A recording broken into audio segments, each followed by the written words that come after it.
latest episode of the Picturehub show. I'm Costa, the creator, and today with me I have Ameera and Merilyn. I usually say ladies first, but hey. We're doing things differently today. So usually the ladies are sitting on the right. I usually start with the person on the right. So today, Merilyn, wow, you get to tell us. That's who fine. are you. That's fine. That's fine. Hi, everybody. My name is Merilyn. I am a curator. I am a researcher. I'm a writer, and I'm an artist. So I'm pretty much multidisciplinary, but within the visual arts sector.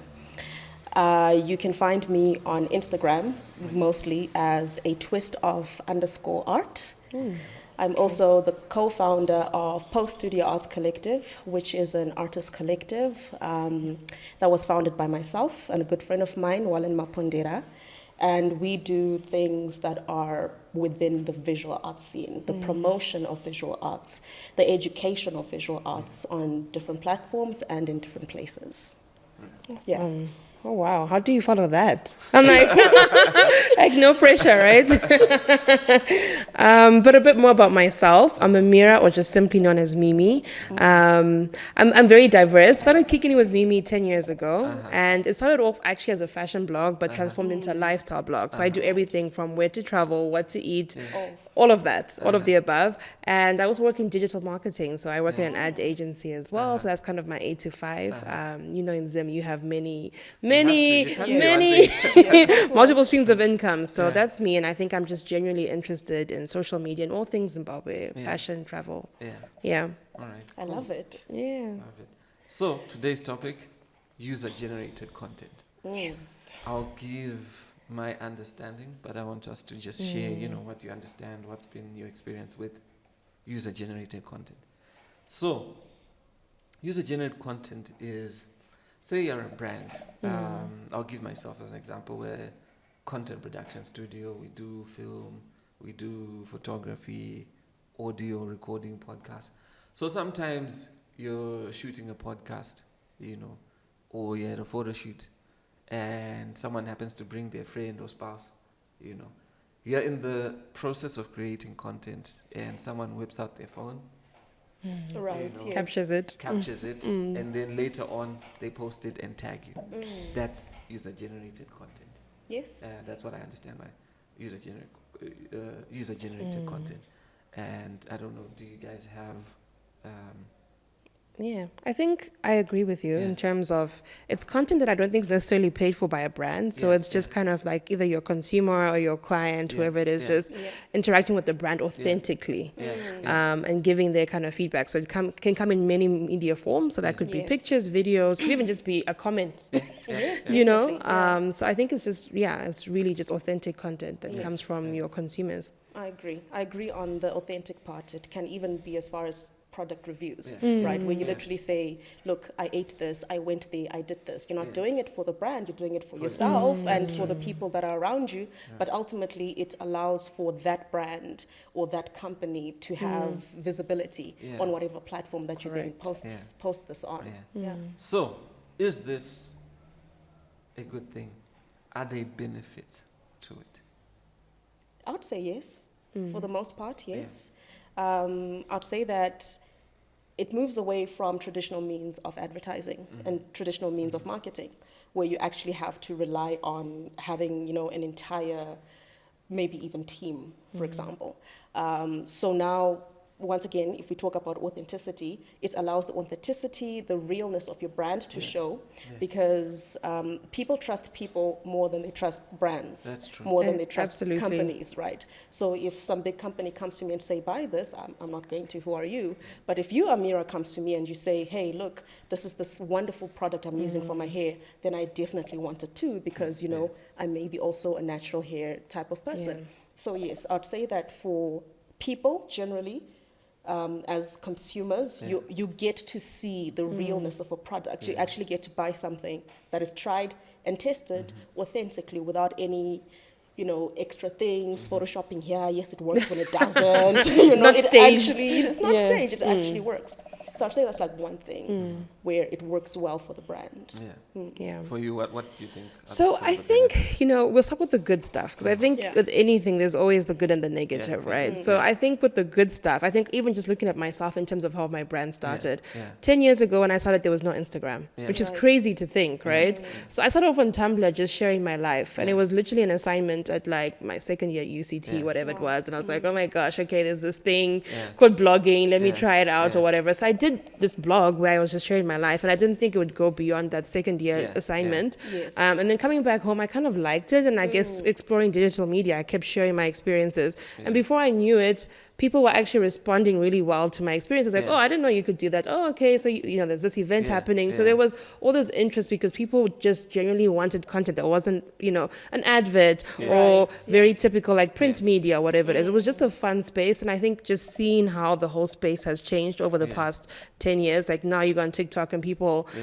everyone's a content creator. Your WhatsApp Yeah. status is Yeah. user-generated Yeah. content. Yeah. Like everybody is literally a content creator now. So I think there's this sort of way where we're all connecting, and there's that beauty where we can share our experiences, and it can be Right. really great for businesses and for individuals as well. I mean, there's some people that I know they might not be influencers, but they literally have people who trust their opinion. that's true. And if you go to that restaurant and say it's good, or you try this skincare product, people want to know that. And I think that's what it's kind of happened now with user-generated content. Right. Everybody is a Yes. content creator now and generating that kind of content. So I think that's the beauty of the good thing, that it's not just people pushing a product to, which I That's think, true. in the 90s and before that, it was just like you just trusting that Revlon is saying what they're Yeah. saying Yeah. or whatever Just it is. have to believe that they're telling you the truth. Exactly. Yeah. So I feel like now there's that sort of aspect where you can actually get people's real life, Yeah. Right, yes. experiences and testimonials as well. I think for me, my experience with user-generated content is, as a business, you buy equipment, and I looking back, there's sometimes where you make mistakes.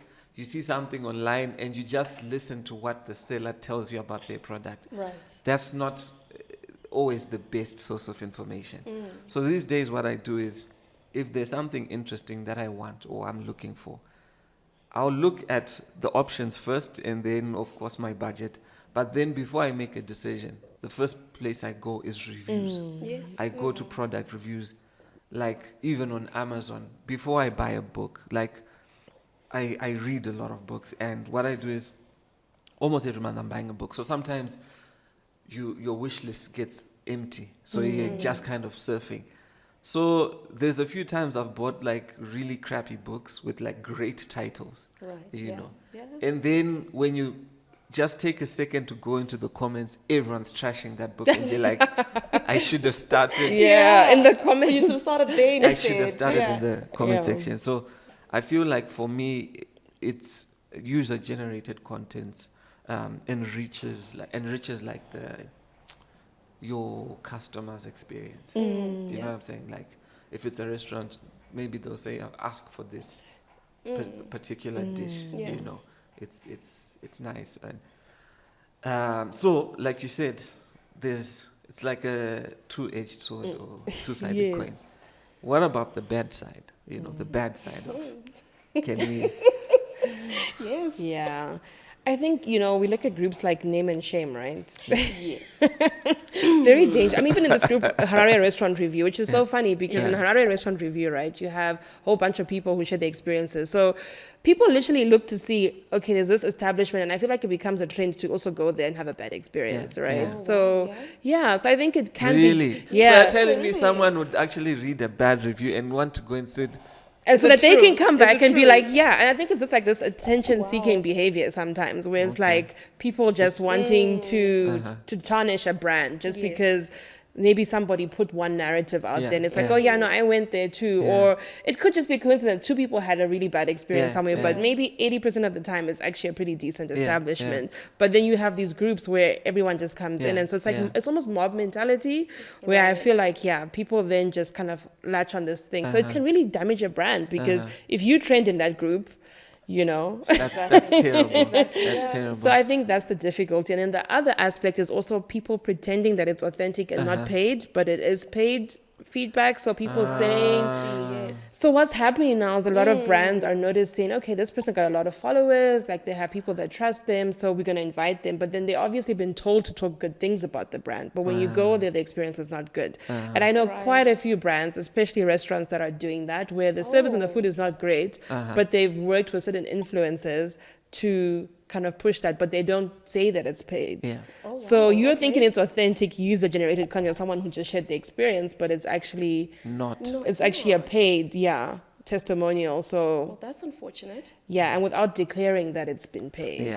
Yeah. I think that's a bit shisty. Huh? Very, very. I do wonder though, is there any system for brands to sort of, for people to know whether this is actually true or not? When someone says, look, it is paid Yeah. for, sponsored, or it's not. I How think does in that Europe go? they now have that because they also had this thing with filters where they were like people were using filters and yes. things Yeah, weren't yeah, what they yeah, look yeah, like, yes. and so you had to like disclaim that it was either filtered or you had to use hashtag ad or Right. whatever it is. But I Yeah. think in Zim we don't have those laws yet. I think Yeah. now also on that, the one way is building a solid following or almost cultish following where Yeah. people would jump to your defense and vouch for your product. Yes. You know, like I remember, I'm forgetting which brand it was.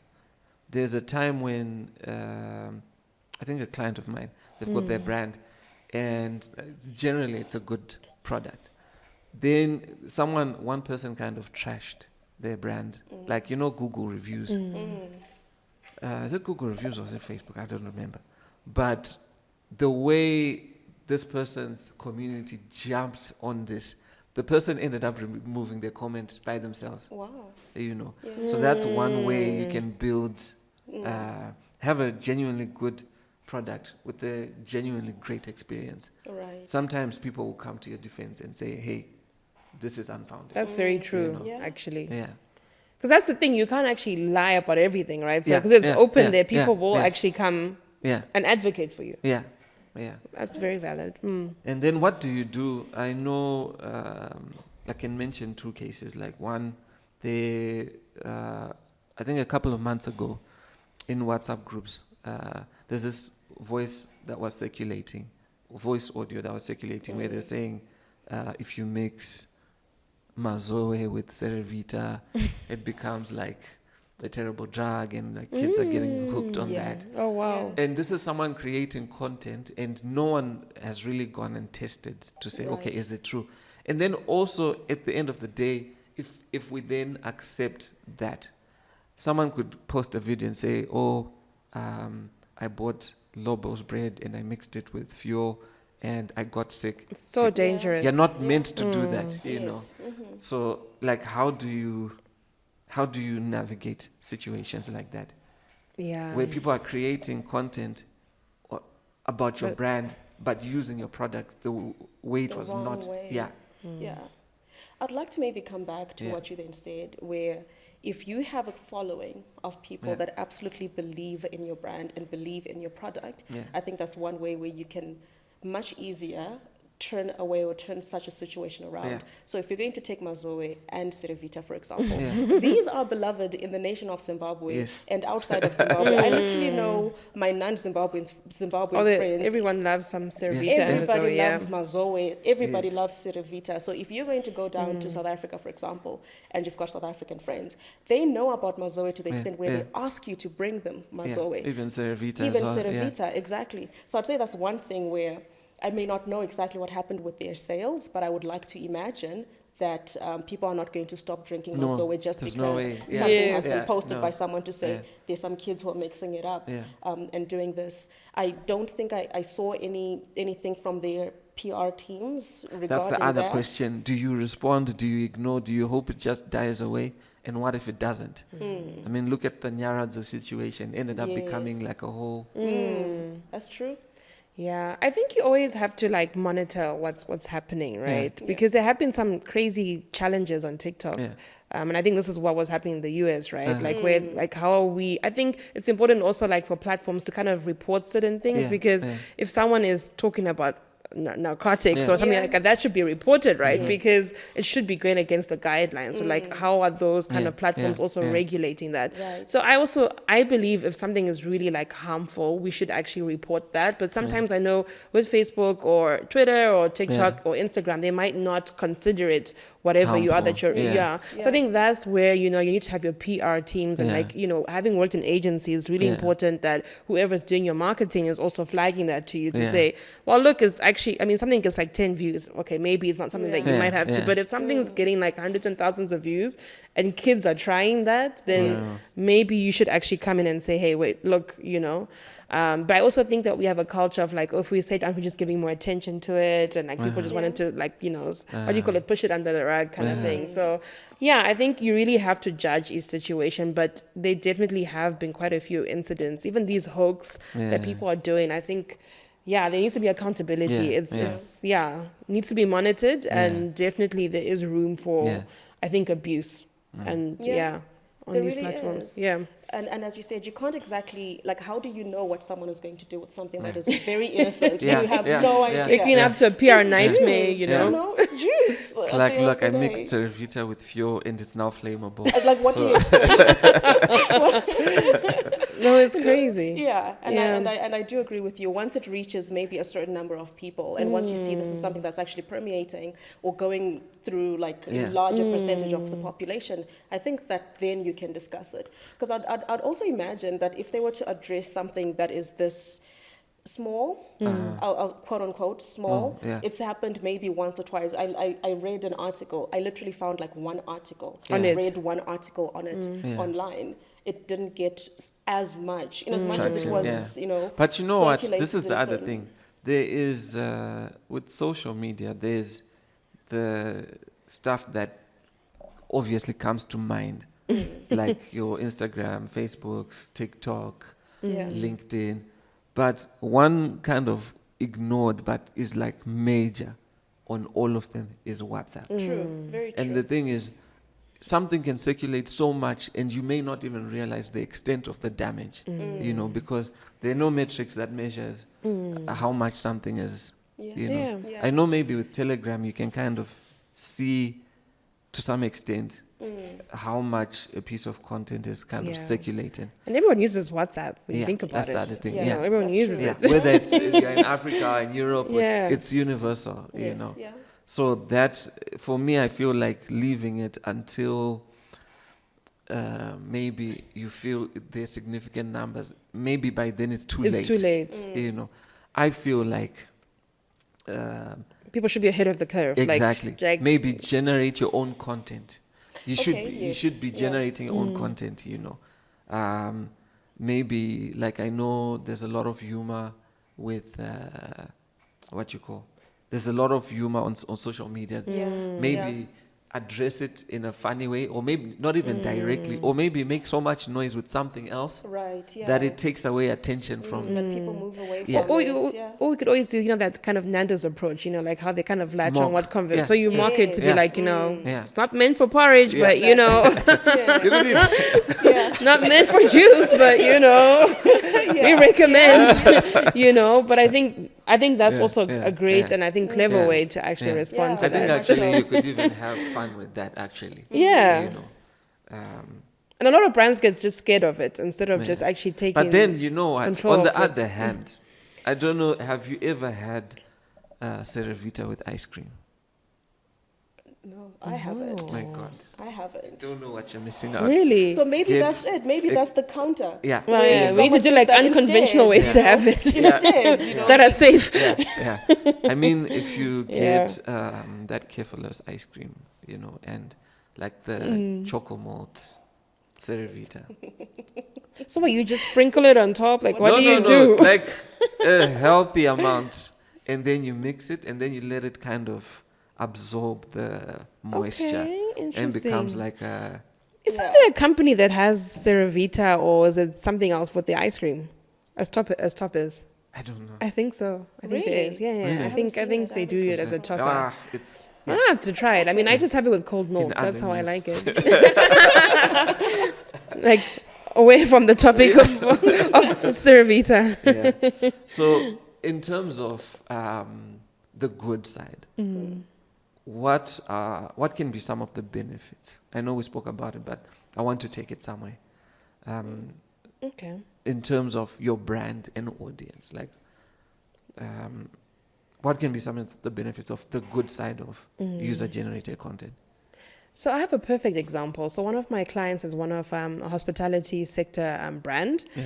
And so one of, you can't be doing shoots all the time because that becomes expensive, right? So we were like, okay, can't be doing shoots all the time. But we're like, how do we get content that's for free? And it's like the perfect opportunity because everyone goes on holidays. Yeah. And what we then realized is, well, let's just repost people's stuff and credit them. And we found that the audiences loved it. We were obviously a bit fearful that they might be like, oh my gosh, you're reposting us. But actually people are like, oh my gosh, I'm on their page. Yeah. So it's been great for us. Like we still do our shoots, Yeah. Costa. We still have our quarterly shoots and that, but like just the in-betweens. And also there's nothing that beats that authenticity of someone saying, I went there and had an amazing time and I want to go back. And they weren't paid to do that. So for that brand, it's been really great. And I think it's one of the things that I'm just super proud of that we actually did, because it could have gone like, why are you reposting? But we just had to take the chance and be like, let's just do it. I mean, a lot of international brands do it, but I think in Zim, they were one of the first few to actually start doing that, posting their guest experiences, and it's been really good. So I think that's one brand that's really benefited from it, and I think opportunities for other brands. We think of restaurants and hotels. That's the most, your customers king. Yeah, so, that's true. That's true. So you can go ahead. Sure. I also think that it brings a different type of audience, because I'd like to imagine as a company that you have your thoughts about what type of person would come through to your space or buy your product or consume whatever it is that you have. And so if you're to get, the user-generated content that brings someone else altogether that you may not even have imagined to advertise to. That's true. And now all of a sudden you've got this entirely different demographic altogether. Yeah. I think it also then shows you some of your loopholes within that space or that product or that company, and maybe what to concentrate on as well. Because once these people do it for you, you kind of then see like, okay, maybe we should put a lot more effort into this than we've been doing into this, because it's working. Yeah. So that being said, what can companies do or brands do, creators do, to take advantage of that? I know you mentioned reposting that, but what else can you do to kind of encourage it? Because from what you're saying, you can potentially have access to a whole new market that you didn't know about your product because of your viewers. What can I do as a creator or as a brand to tap into that? So I think the first thing is like there's an opportunity for innovation, because you always want to know what your customer thinks, right? Because that's what brings your business, right? So I think when you actually listen to what your customer is saying and through their content, the user-generated content, you can actually get ideas. I mean, we just spoke about how a cereal brand could actually do something fun of like unconventional ways to have. That's literally a whole marketing campaign kind of thing, for them. So I think it's an opportunity for innovation, and you're getting that feedback. And I think when you look at constructive feedback, because when the customer's actually tagging you, they're kind of wanting to engage with you. And I think that's like, it's something that you just can't buy, literally. So I think there's that opportunity where if you are a brand, there's opportunity for innovation. And there's also opportunity to reward. I know typical agency stuff is like, do this and you'll win that or whatever. But I mean, just like reward, because you also have your constant people that you might, they become your advocates. So I think as a brand, you can actually work closely with those individuals. And that's how I built my personal brand. Working with other brands was just, okay, they saw me on this brand, and so another brand was like, oh, I want to work with you. So I think there's an opportunity where you have your advocates and people that you work closely with. So I think that's some of the opportunities. Yeah. No, I agree. I'm not sure what else I can add to that. Yeah, because I do feel like there are things that we can do besides reposting. I feel like reposting is level 1, but what's the next stage? What's the next stage? I think like solicit that, encourage it. I know on one of the episodes we had a doctor, like a dentist, and she mentioned that when people walk in, she would create her own content with her phone as they come in for their appointment. Yeah. And then the next thing is also people are also getting their phones and and you also encouraging it, because I know sometimes you walk into places and it's like no phones, no photos. No photos or no. Should you then? I guess it's a. You have to balance it out at the end of the day. Yeah. Because you can't always, I imagine for those people that say no phones, there's a very good reason. For example, kind if I'm going privacy. to... Privacy, yes. If I'm going to speak about, say, the visual arts world, sometimes you get people taking photos of certain spaces or certain artwork, and someone just goes and they sort of like just reproduce it. Yeah. So with stone sculpture, for example, that's very easy for people to do. So yes, it might not be the very best thing for people to come into a stone sculpture gallery and take photos because someone is just going to have a look at it and decide, this is an original by this person. It's going for $5,000. And what if I just do it in my backyard and look for a collector somewhere and tell them that this is an original? So you kind of then have to... How do you then allow for people to speak about this in an authentic manner without compromising your space at the same time? So I think that's where the balance thing comes in. Yeah, especially, and also to add to that, I think in terms of privacy, when I've noticed some restaurants do say that, or like they encourage their staff not to take pictures, and I'm kind of like, okay, so I don't know if it's that they feel that it's distracting, but also I guess issues of privacy. I mean, like just walking in today, I was excited to see your previous guest, and I was filming. I was like, well, if I'm now exposing someone who's maybe not supposed to be here. So I think sometimes certain establishments have these privacy issues, so they're a bit fearful with of that. With good reason. But the other thing is, I guess it depends with the brand as well, because I feel like with most things you want that. You want people to know, especially if people can see. I'll give you an example. I've noticed of late the content I post on my page, the content I generate using like my phone sometimes outperforms the actual really. Yes. Yeah. Wow. Yeah. So people don't want that staged. Not all the time, because the other thing is, if you do too much of it, it's like what's wishy-washy. Does he really know how to actually do the work? So you then also need to balance it out. So I feel like even with the restaurants, you then now need to say, yes, we'll get the nice staged things, but it's nice to have. It's nice to then also have authentic engagement. Yes. Yes. I mean, it's definitely a tricky balance. Yeah. But I agree with you. I think people just want to see that authentic. I think most brands benefit from being mentioned. Yeah, that's true. Because you want your brand to be out there. So, but I do understand there might be some restrictions in certain spaces. Yeah, certain spaces. Yeah. And with that, I think we've come to the end of our discussion. Okay. Wow. All right.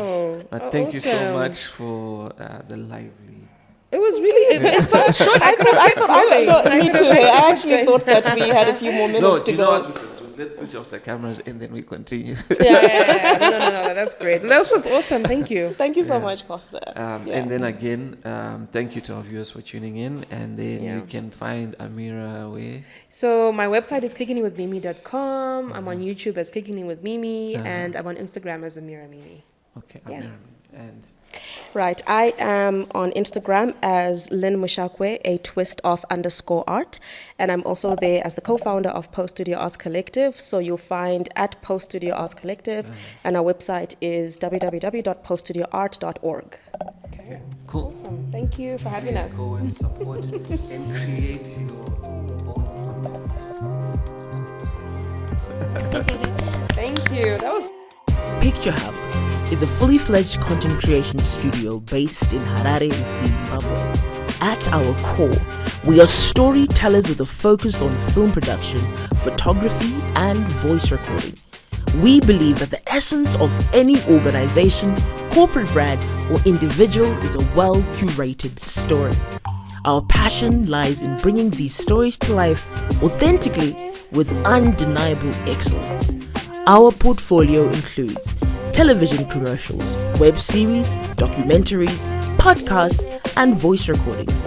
For more information, visit our website www.picturehubzim.com or email info@picturehubzim.com for inquiries.